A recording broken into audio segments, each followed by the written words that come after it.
নমস্কার বন্ধুরা, আমার ইউটিউব চ্যানেল কুকিং ডিস্কে আপনাদের সবাইকে স্বাগত। আজকের আবার একটা রেসিপি নিয়ে চলে এলাম,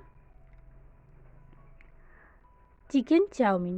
কিভাবে খুব সহজেই দোকানের মতো বাড়িতে চিকেন চাউমিন তৈরি করবেন সেটা আপনাদের সঙ্গে শেয়ার করব।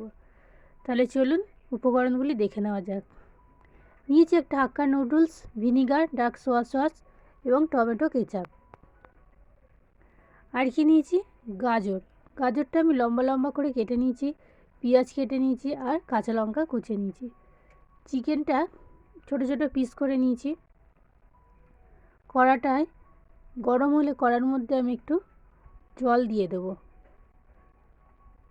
জল দিয়ে একটু নুন দিয়ে দিলাম হাফ চামচ মতো, দিয়ে তার মধ্যে সাদা তেল দিয়ে দেবো হাফ চামচ মতো।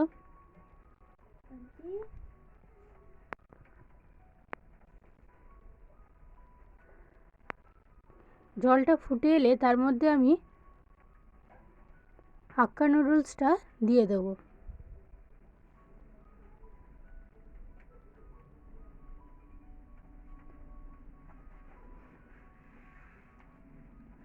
জল আপনারা পরিমাণ মতো দেবেন যাতে নুডলসটা জলের মধ্যে ডুবে থাকে। এবার 3 থেকে 4 মিনিট ফোটাবো। ফুটিয়ে এটাকে নামিয়ে নেবো, বেশি সিদ্ধ করলে ঘেটে যাবে। এটা নামিয়ে এটাকে জল ঝরিয়ে নেবো। তারপরে জল দিয়ে, নর্মাল জল দিয়ে এটাকে ভালো করে ধুয়ে নেব।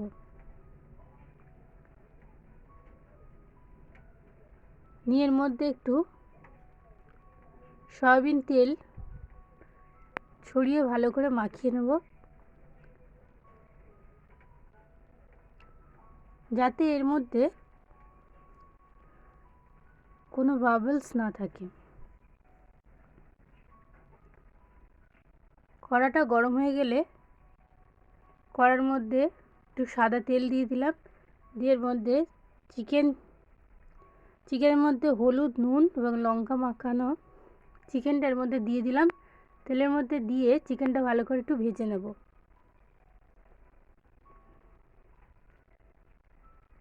চিকেনটা ভাজা হয়ে গেছে, এবার তুলে নেব।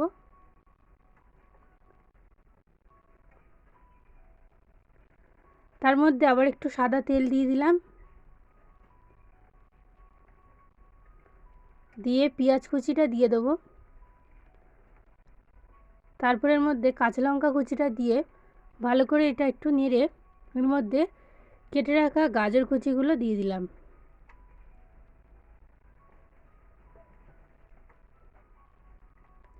দিয়ে এর মধ্যে ভেজে রাখা চিকেনগুলো দিয়ে দেবো, দিয়ে ভালো করে এটাকে একটু ভেজে নেব। গাজরটা একটু ভাজা হয়ে এলে তার মধ্যে সোয়া সসটা দিয়ে দেব। 2 টেবিল চামচ মতো দেবেন।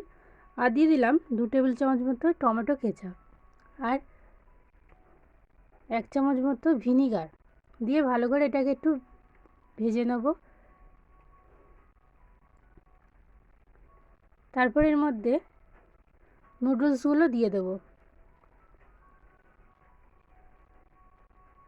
দিয়ে এটাকে ভালো করে মিশিয়ে নেব।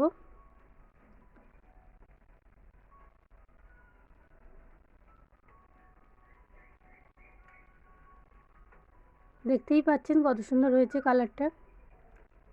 আপনারাও খুব সহজে বাড়িতে এইভাবে তৈরি করে নেবেন।